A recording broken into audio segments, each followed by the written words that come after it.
we did have the MLB draft.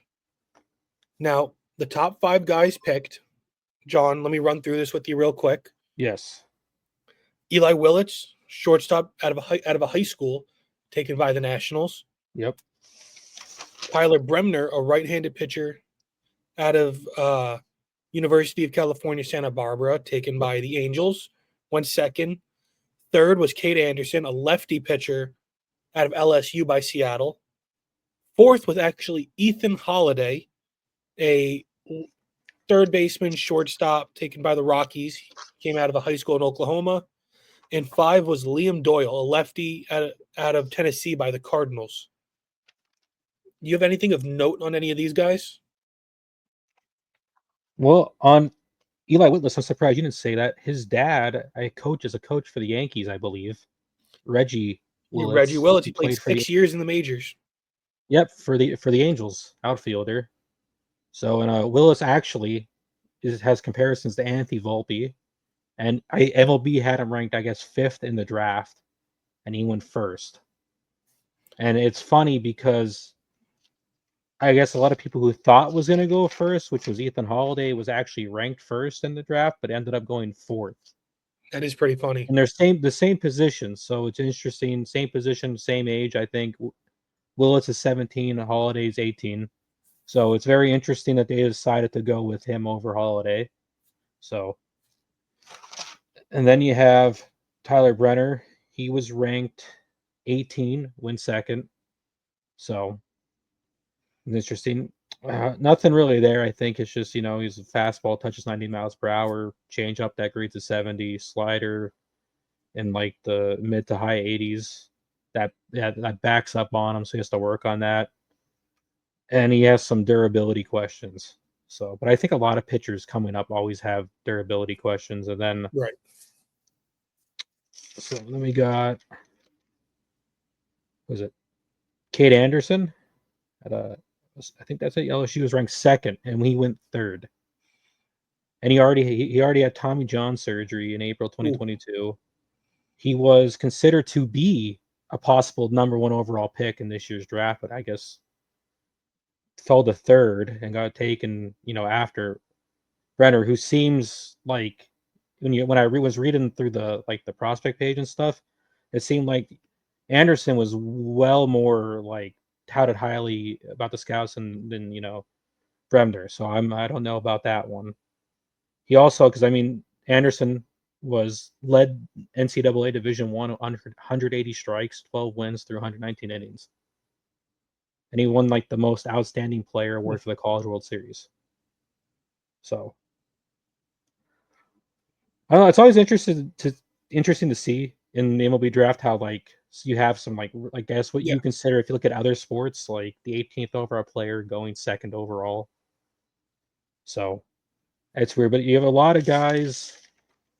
And then also another oddity was up until the 17th pick in the first round, every player was either a pitcher or a shortstop until the Cubs took Ethan Conrad, an outfielder out of Wake Forest, at pick 17. So I guess shortstops are, always that most athletic kid on the team, especially when you're dealing with high schoolers. So that makes a lot of sense. You can really put them just about anywhere outside of catcher or first base.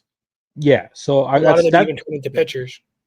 That was my thought. That was my thought. I'm like everyone can't need shortstop, but a lot of times in baseball, what I don't think people realize, especially in the first couple rounds, teams don't draft for their needs, really. They draft the best available player, usually. They're not really drafting for their team needs. They're just taking who's ever the best available at the time, I guess, on their board. Rather than actually drafting for needs like football does, where they will... Right.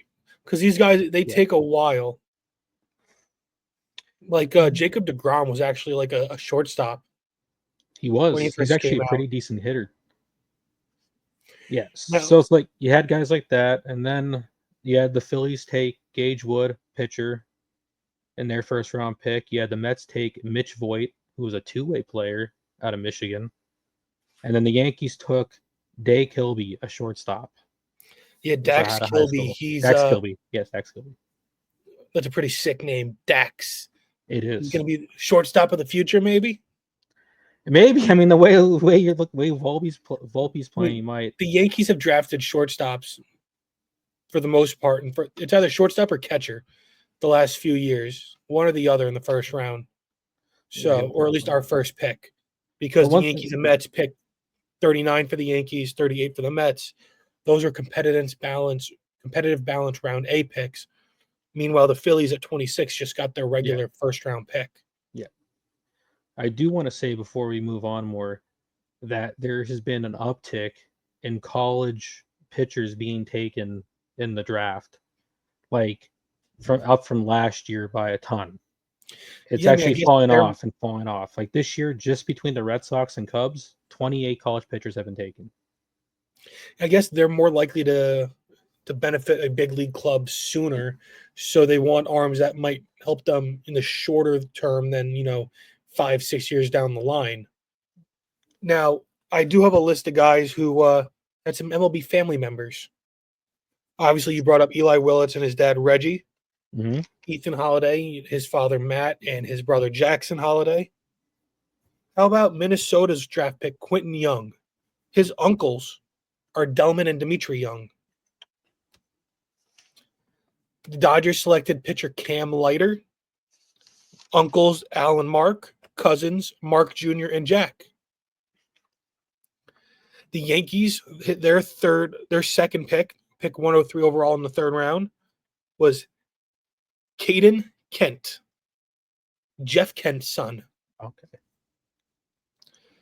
Minnesota also selected Bruin Agbayani, son of Mets legend Benny Agbayani. The Cardinals selected Brady Council. Any guesses on who he's related to? Brady Council? Would it Craig Council? Would it Craig have to Council be? is his father. The Giants selected Rod Barajas Jr. His father, obviously, the catcher Rod Barajas. Yes. Toronto selected Jake Casey, son of the mayor, Sean Casey. Oh. Washington selected Owen Puck. His brother, you might remember, is AJ Puck. I was going to say. And then the Yankees selected Bryce Martin Grudzielanek. His father, Mark, played 15 years in the majors. That's a long tenure to be playing. That's a long time. So it's pretty fun seeing these kids, live out the same dreams that their fathers did and their brothers did. There's some other names, players whose family members might not necessarily have been in the majors or spent much time there, but it's always a family business.